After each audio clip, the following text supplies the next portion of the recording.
So, what do you think of mental health these days? Is it still possible? Well, I think it's possible, but it's being refined. It's kind of like an ishtalshalis. As we get closer to Mashiach, as the world is getting more refined, I can give you an example according to Chassidus, which I could think represents the ishtalshalis of psychology as well. Psychology is going more into a siya,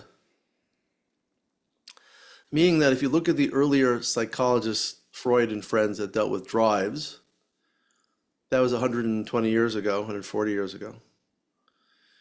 Then we moved to the mind in the 1960s and 70s, which is Aaron Beck, cognitive behavioral therapy, CBT. It's about your negative cognitions. You're not thinking clearly. You have distorted thinking patterns. But about 20 years ago, a little sooner than that, maybe 10 years ago, we started getting to the body in psychotherapy. So the whole world of like somatic experiencing, getting to the body. Now, correct me if I'm wrong, but in Chassidus, we do talk about the physical world may be the greatest manifestation of Elokus. So perhaps in the experience of the body, through somatic experiencing, we're getting to a deeper level of psychotherapy. But for sure it's changing. For sure it's changing. Well, the Rebbe's insistence that ha'maisa hu ha'ikr, if your behavior is good, it'll keep your mind and emotions healthy. So you can work from the top down, or you can work from the bottom up. Remember this letter sounds like a teenager who wrote to the Rebbe that emotionally terribly confused and chaotic, and the Rebbe said, you need to have a job that demands that you be there at 9 o'clock. In other words, get your day organized and your mind will start to be organized. It can work from the bottom up. But what is a definition, if there is one, of mental health? You see, here's the problem. The classic textbook on defining mental health is a DSM. So terminology, for example, anxiety disorder, major depressive disorder, PTSD, they have certain criteria that you have to meet to be not well emotionally. But I think most people are familiar with that. The problem with that definition, it's kind of like sur mera, it's one part of it, like here's the negative, get rid of it. It doesn't have an ase tov definition. There's no DSM of tov. So my new book, when I talk about Viktor Frankl and Psychology of the Soul, I talk about the Mittler Rebbe. Wow. I brought the Mittler Rebbe in to help me understand this positive side that you're referring to. Because the Mittler Rebbe talks in Kuntres' Bailis about different states of being. They're connected to the 5 different levels of neshama, from nefesh up to yechida. Now the Mittler Rebbe is explaining to us what happens when you're being misbonen on HaKadosh Baruch Hu and his presence, sovev and mamale. But he describes in that sefer, in this kuntras, that we experience certain levels of aspilus. First we're far away, then we're totally with. I think those descriptions are descriptions of positive states of being. Different states of excitement, Different states of, responses. yes, different, How do you different, translate his pilus? well, it was classically translated in the 1960s as ecstasy, Hmm. which has its own connotations. I mean, hitpalut, poel means to go into action, so to speak, to be actualized. So perhaps that would be a greater definition of states of actualization, but I think it gives us some basis for a positive Torah psychology of positive states of being. When there's an espilus of nefesh, espilus of neshama, and ruach and neshama, and so on, they're states of being. And those states of being are accompanied with states of happiness, joy, elation as well. I think that's what we're referring to as a definition of mental health. So we do have some inkling of that, at least in Hasidus, not necessarily in the Western world, definitions of a model. And that's very important when you deal with clients. You want to show them here's a healthy state. We don't talk about healthy states. We talk about getting rid of your negative state of being. And the same is true in physical medicine. We know what a symptom of illness is. We have no idea what a healthy person looks like. Or like one doctor said, I can get rid of all of your negative symptoms, but then I don't know if I've cured you or killed you. Right. Because a dead body has no negative symptoms. No symptoms at all. No problem. So we all know how to be sick. We don't know how to be healthy because we have no idea what that even means. If I'm happy, am I healthy? Not necessarily. Oh, I know some happy people are completely nuts. They're healthy. Right. Right. Happy people that are healthy. Yeah. And there are some very successful people who are not healthy. So who is?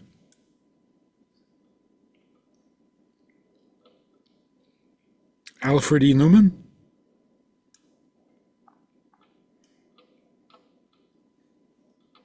What, me worry?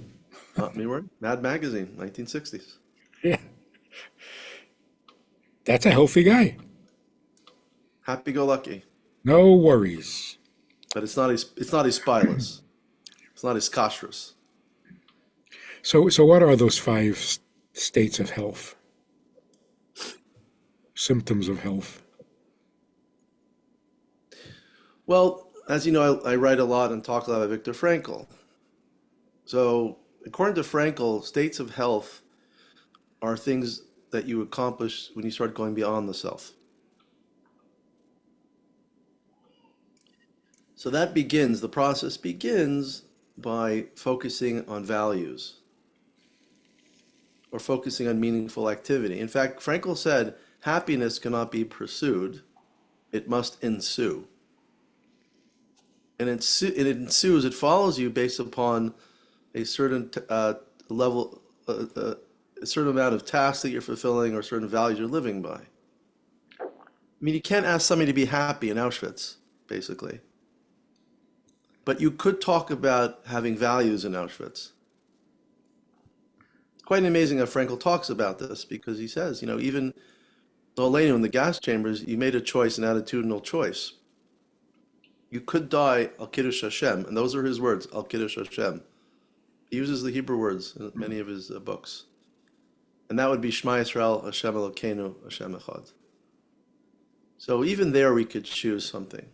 And life is sometimes difficult. I mean, it's much less in Auschwitz, but it's difficult. But one could still experience happiness if one lives with a certain set of values. So a value-centered personality who is either accomplishing things or changes his attitude will be given the present of happiness. And so we want to get a person into, let's say, the choosing mode where they're choosing values and choosing meaningful activities. Or the highest level is choosing the relationship with the Kadosh Baruch Hu. It's a very profound thing. I will talk more about the highest levels in a few minutes. But I think that's the zone we want to help people get into. We have to give them, I as a therapist, I give them like some menus. I'll say, here's a list of 30 values. What are some of the important values to you that you want to live with or live by? So you don't focus on happiness. You focus on values, according to Frankl. And I think he's correct. So is chesed a value? Is empathy a value? Is creativity a value? Whatever that value system is, obviously good values. You help a person stay in that zone. When they're not aware of it, they're going to get much happier. So according to Frankl, just in a certain way like the Mittler Rebbe as well, when they're focused on value acquisition, value orientation, they're rewarded with happiness. The Mittler Rebbe explains in Kuntres' Bylist, there's a pre-level to the 5 levels of his Bylist. He calls it a foreign fire.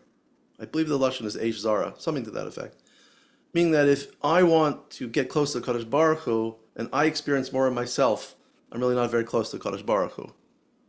So the same thing, this is what I connect in the book. Psychologically, you want to help a person shift from what Frankl calls hyper-reflection to de-reflection. Reflect away from the self. But you have to help a person kind of get there by exposing them to values, and then I believe the change takes place to the healthier being takes place. And not necessarily happier. Not if they focus on it.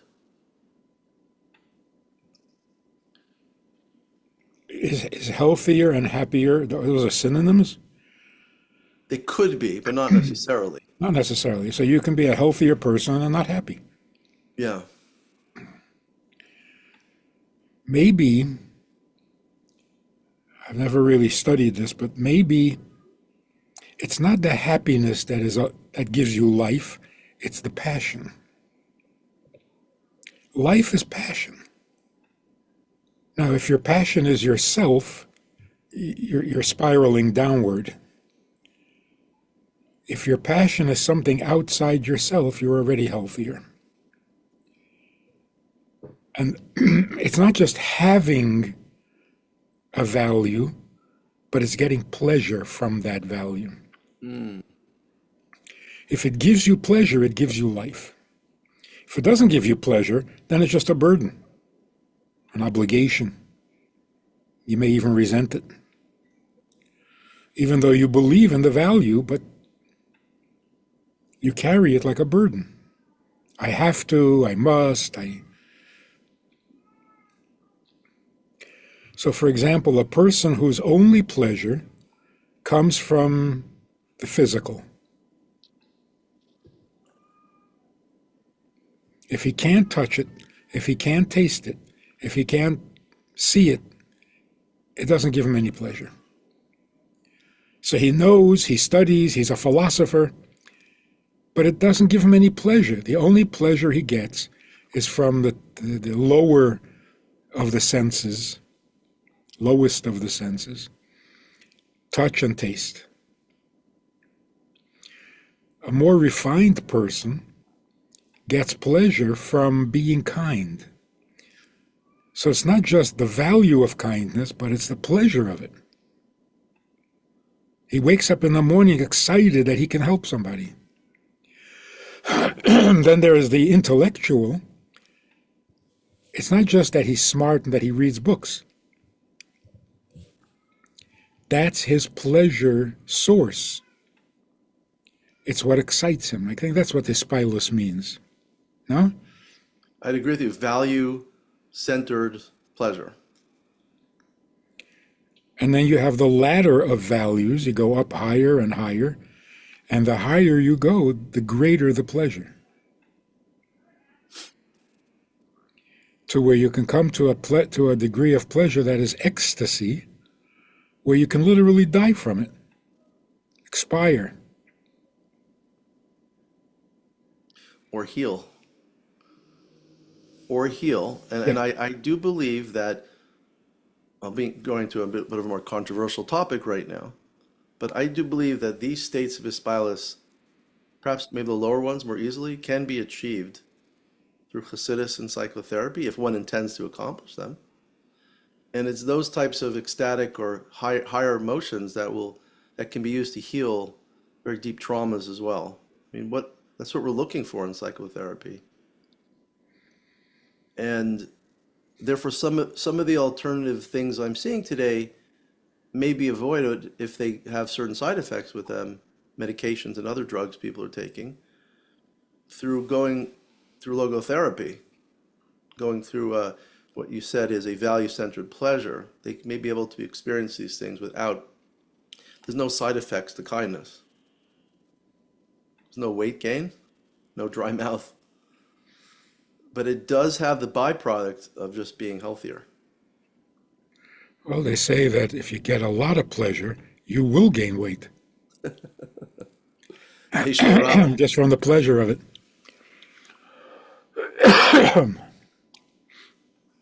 You know, I write about in the book Yitzi Horowitz, who has ALS in California.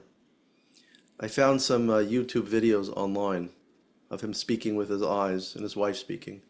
They weren't I didn't see them in writing yet, so I transcribed them for the book. There's a beautiful line where he talks about there was a time where his machine wasn't working. He wasn't able to write with his eyes. He lays in bed, for your audience that doesn't know it. He lays in bed, he has ALS, Lou Gehrig's disease, and he writes with his eyes. And there was a time when the machine didn't work, and I think he was terribly sad and despondent. And his wife Dina said to him, he said, "You don't have to do to be. You're alive, your presence is with us, and we love you, and that's special to us." And I thought about that. He was accessing perhaps that highest level.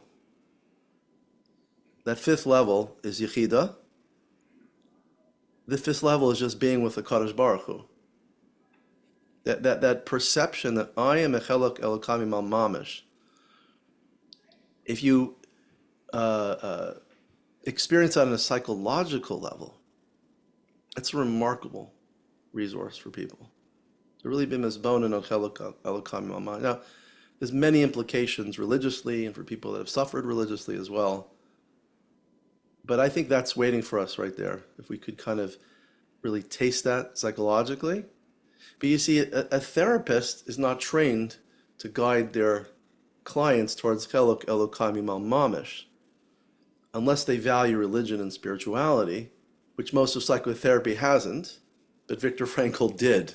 That's why I just feel so safe in there with him, because I know that if I very carefully, of course, I do believe as a licensed psychotherapist in the division between church and state. I don't impose any values on my clients. I accept where they want to go. But what about the clients that want to go there, that have that internal resource? They don't know how to access it. Rather, they're focusing more on themselves, which is okay. You want to begin with that, but don't focus on a great resource or the greatest resource possible, which brings the most healing, as Yitzi Horowitz was doing. I don't think Yitzi Horowitz learned about it in a self-help book. I think he went there with his wife, because they're Hasidim. They knew this since they were growing up. He just accessed it in a time of tremendous helplessness. To the degree, the next line that he writes, I wrote down from on YouTube, is Hashem gifted me with ALS. And I'm not saying most people would be able to achieve that, that attitudinal shift. It's a gift. But that's what he says at that moment. He saw everything as a gift. That's how he's able to climb above, reach beyond himself. I think he's the greatest example I've seen of such a perception on a psychological level.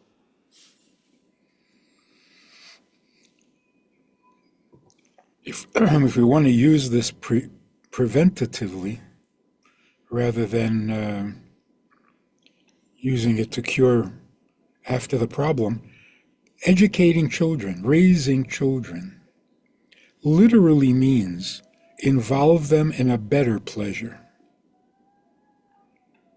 Whatever their pleasure is, elevate them to a higher level, a more noble pleasure, because it is a stronger pleasure too. It gives you more energy. People say it feeds your soul. Yeah, if you feed your soul, you get a lot better results than if you feed your body. So raising children means every child is born with one perception or one sense of the five senses. There's only one sense that gives them pleasure, and that is taste or touch. Actually, more touch than taste, because I've tasted that formula, and it's nothing to write home about. So I don't think they get any pleasure from that, but they do get a pleasure from the touch, which is the lowest of the five senses. Elevating or raising a child means move him up the ladder within the senses and then beyond the senses. Chassidus is primarily necessary for beyond the senses because it deals with things that are so abstract. Even imagination can't go there. It has to be revelation from a Rebbe, from a Baal Shem Tov. But as you get more into the abstract, which means your senses can't go there, like emotions, intelligence, and then service,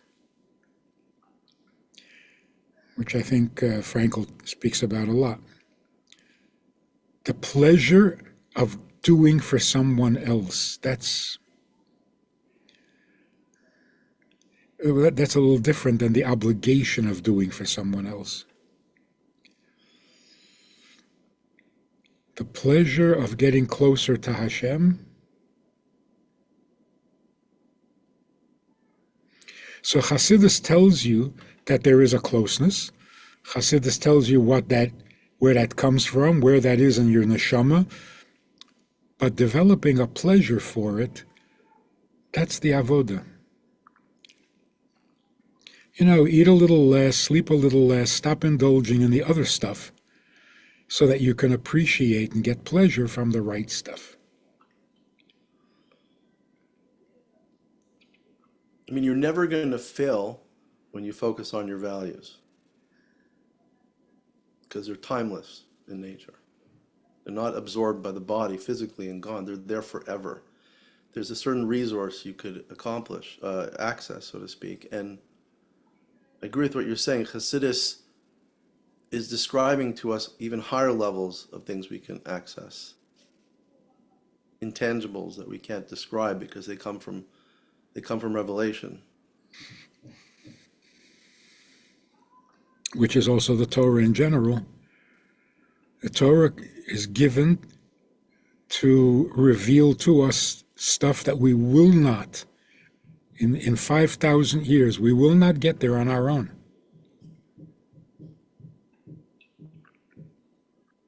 It has to come from above. I was talking lately about another subject. See what you think of this. What exactly is Yiras Shamayim? We think we know what Ahavas Hashem means, to love God. People say they love God. I don't know what they're saying, but they claim to be loving God. Maybe they do. I don't know. But nobody knows what it means to fear God. What are you afraid of? The conventional wisdom is you're afraid of the consequences. If you get God upset, you're going to burn in hell. And it's not a very pleasant thought. So, it is certainly not Yiras Hashem. The fear of pain is not a noble relationship aspect. Even an animal is afraid of pain. In fact, being afraid of pain may not even be fear. Maybe it's self-love, because you're not afraid of somebody else's pain. So, what exactly is fear of God?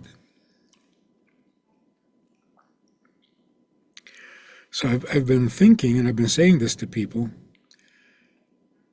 there is a certain phenomenon in human beings. If I see someone drowning, I don't know who it is, I'm not a lifeguard, I don't get paid to save people. It's none of my business. I just happen to notice as I'm walking past the lake that there's someone drowning. Why am I incapable of just minding my own business and continuing on my way? I can't. Why? Sometimes I'll even jump in and try to save him, and halfway there I'll realize that I can't swim.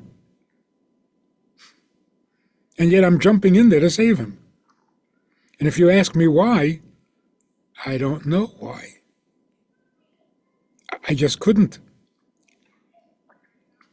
Now imagine somebody sees someone drowning and just shrugs it off and says, none of my business. Keeps on walking. Won't even call the police. There's something seriously wrong with that person.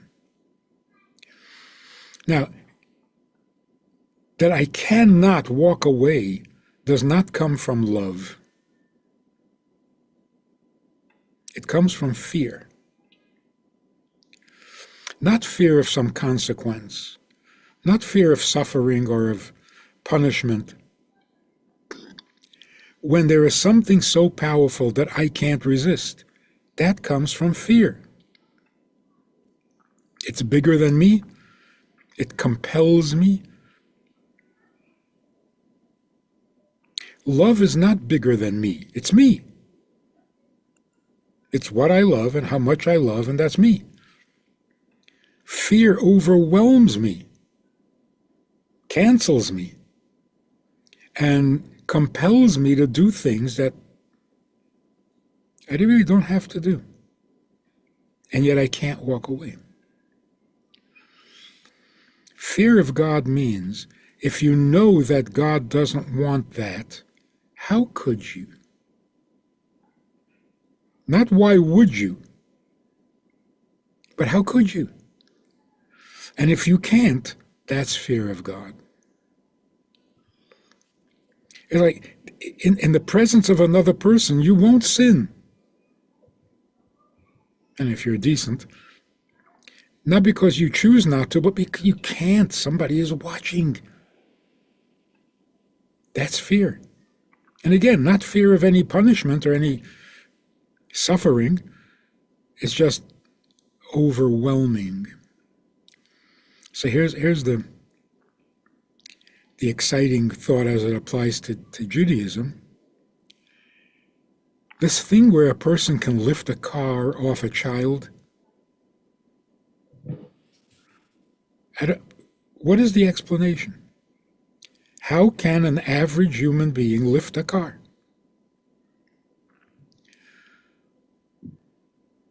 He comes back the next day and tries to lift the car again. No way. Can't do it. So how was he able to do it? Now, it doesn't come from love. No matter how much you love someone, you cannot pick up a car.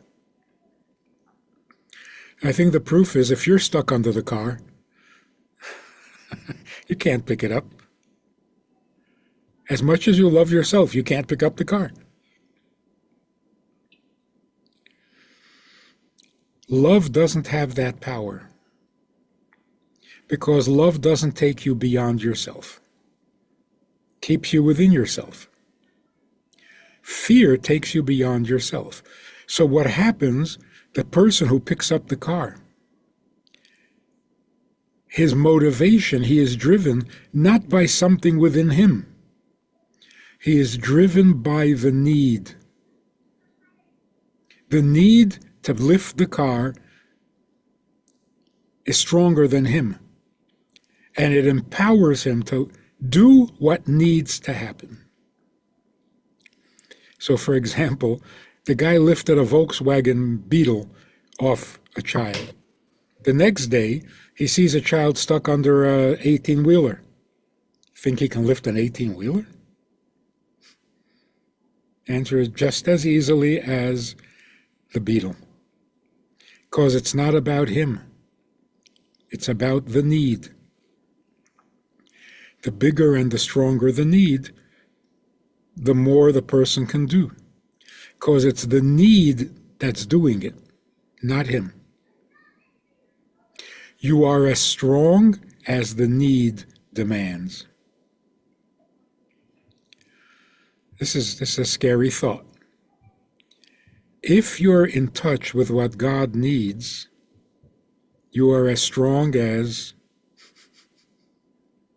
God. In other words, there's no limit.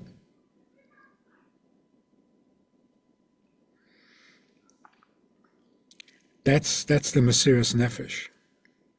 You're so beyond yourself.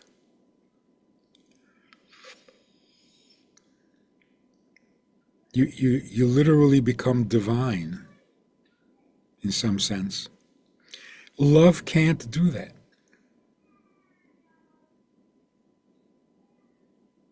Pleasure can't do that. So I think when the Alter Rebbe says in Tanya that it's not enough to serve God with love, no matter how powerful the love is, you have to have a certain amount of fear.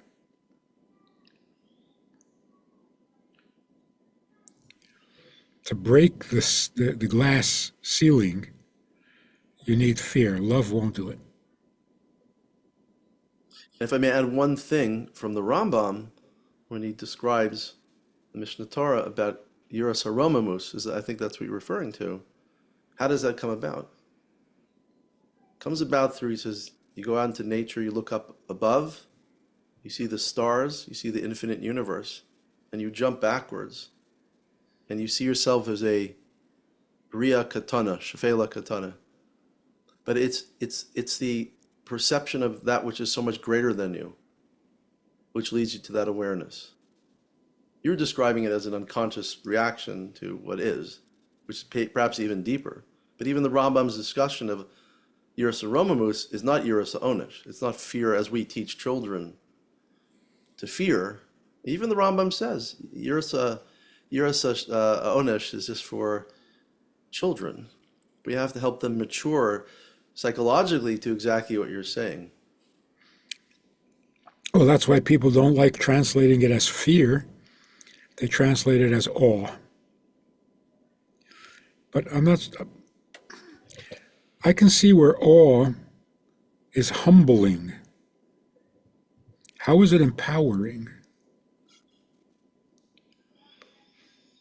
Only the way you described it, it becomes empowering. Correct. So how do we develop that? I think the primary purpose of Hasidus, beginning with the Baal Shem Tov, is to make God real and the physical mysterious. In other words, turn the world upside down. Our natural perception is the physical is real and God is mysterious. I can believe in him, not believe in him. Sometimes I do, sometimes I don't. It's not concrete. The physical is concrete. You run into a wall, you hurt yourself. Every time. Whereas with the abstract, the intangible,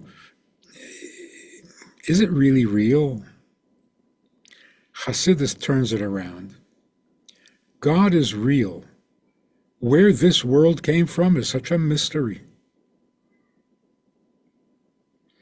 Or how can anything have gotten away from him? Everything comes from him. How did we slip away? So a tzaddik who has no Yetzer Hara, who is not even capable of sinning, that's real, that's concrete, that makes sense and needs no explanation. God created this person, and the person is exactly like God. What's the need for explanation? If your children look exactly like you don't have to explain anything. If your children don't look like you better come up with a good explanation. It's the sinner who is the mystery. God created you, is creating you right now, and you can just ignore him? That's a mystery. How could you? How did that happen? What is this process where God creates stuff And eventually that stuff stops being godly. So Hasidus explains in great length, generation after generation, the whole idea of tzimtzum and hester panim, and God is hiding, and God is wearing a mask, and God is concealed by... It's brilliant. And after all is said and done, it doesn't make any sense. How does something coming from God stop being godly? So it's the world that is the mystery, not holiness. Holiness makes a lot of sense.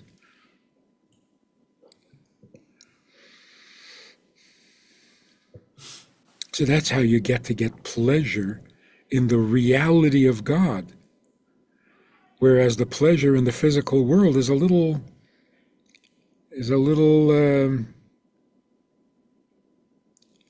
elusive.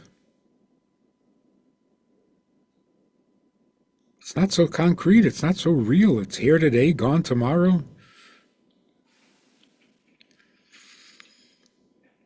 What kind of pleasure is that? So Hasidus, the study of Hasidus, makes God real, even to a human being. When God is real, there's a pleasure in serving Him, getting close to Him.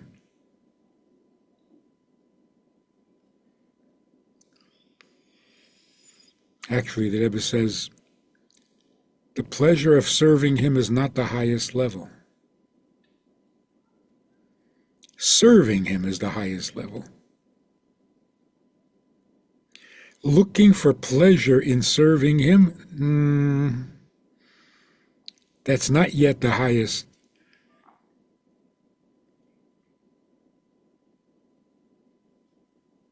So a tzaddik has a very hard time. Like Tzemach Tzedek once said to somebody, you have a problem that you don't like to learn? I have a problem. I love to learn. So when is my learning a service to God? It's always my pleasure. Not easy to be a tzaddik, I realized. I'm glad I'm not.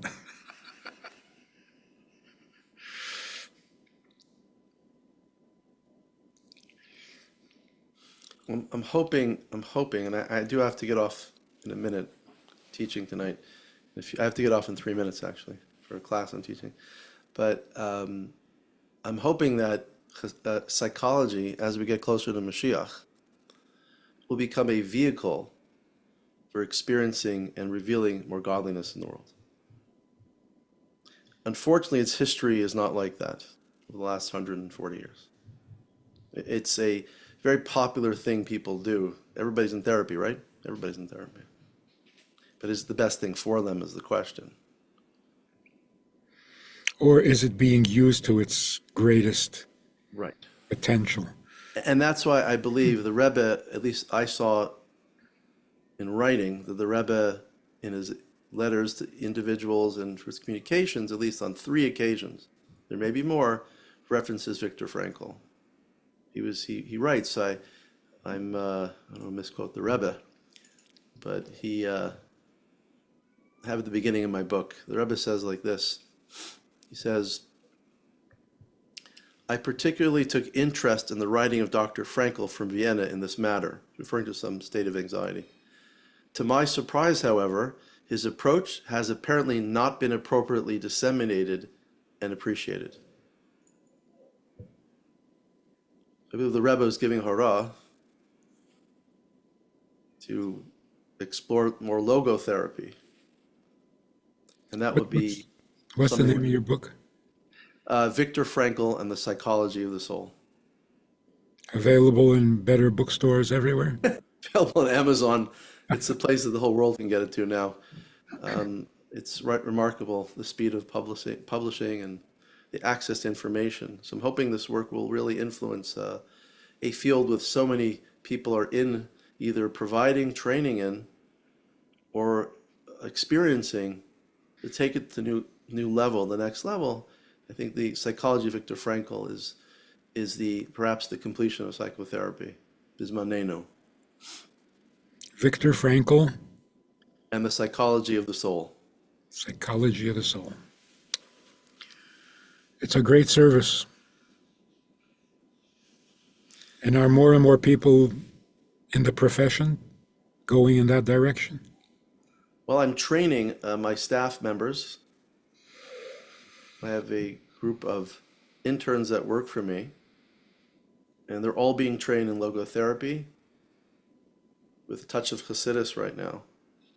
I don't believe that's existed before in a formalized training program. I actually partnered with Yeshiva University last year. A number of students that were with me last year and this year, that part of their training program is logotherapy and spirituality. I'm hoping to create a new generation of professionals that will be able to accomplish this, and also invite other professionals already in the field to read my book or logotherapy books to learn how to utilize his teachings in a therapeutic therapy, structured therapy that can really help people. Thank you very much, Doctor. Thank you. Good luck with.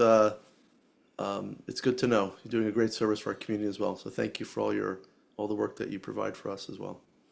Good night. Good night.